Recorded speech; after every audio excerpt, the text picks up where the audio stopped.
More bad news from the Office of National Statistics, and inflation, consumer price inflation, back into the double digits, the highest rate for 40 years. We can see it on the charts. It's a sudden recent spike. We know some of what's been causing that, of course. It's the increase of things like housing costs, in particular high energy prices that are punishing us all. But the particular cause of this month's bad news, it's food prices. Nearly 15% year-on-year rise in a price of our shopping baskets. So let's look at food inflation in more detail.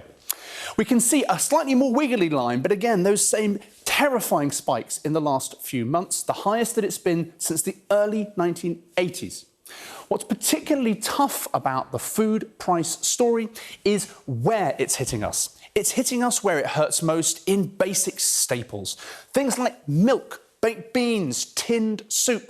Exactly the sort of foods you'd turn to when you were trying to save a bit of money. So not only is food going up, it's going up in a way that punishes households the worst.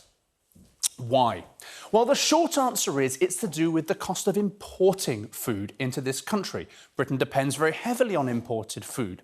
And what we can see very clearly here is that while domestically produced food has also increased in price, imported foods, whether from the continent or further afield, have rocketed in price over the past 12 months. That really matters. To see why it matters and how much it matters, just look at how much of some of our foodstuffs this country does import. Almost all of our fish, maize, vegetable oils and dairy products. Very expensive time of year to be buying the ingredients for pumpkin pie. But better pumpkin pie than anything with imported vegetables, because things like melons and kiwis, as well as olive oil and cheese, much higher in price this year than they were this time last year, as well, of course, as the ubiquitous lettuce. Now, this is bad enough. How are consumers responding to it, and what more can we do? Unsurprisingly, one of the things that households are doing is they're buying less branded food and substituting it with own brand products. Typically own brand products, very similar quality, sometimes the same factories produce them. That makes a lot of sense. We're keeping an open mind about wonky fruit and veg. Again, good idea at these times.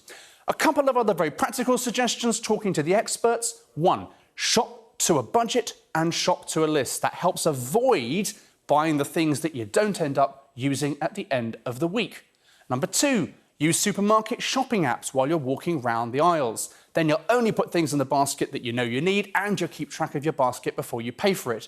And three, if you're not already doing it, figure out when your local supermarket marks down at the end of the day. That can often save you 15, 20, 25% on some of those lines. No magic bullets, but every little helps.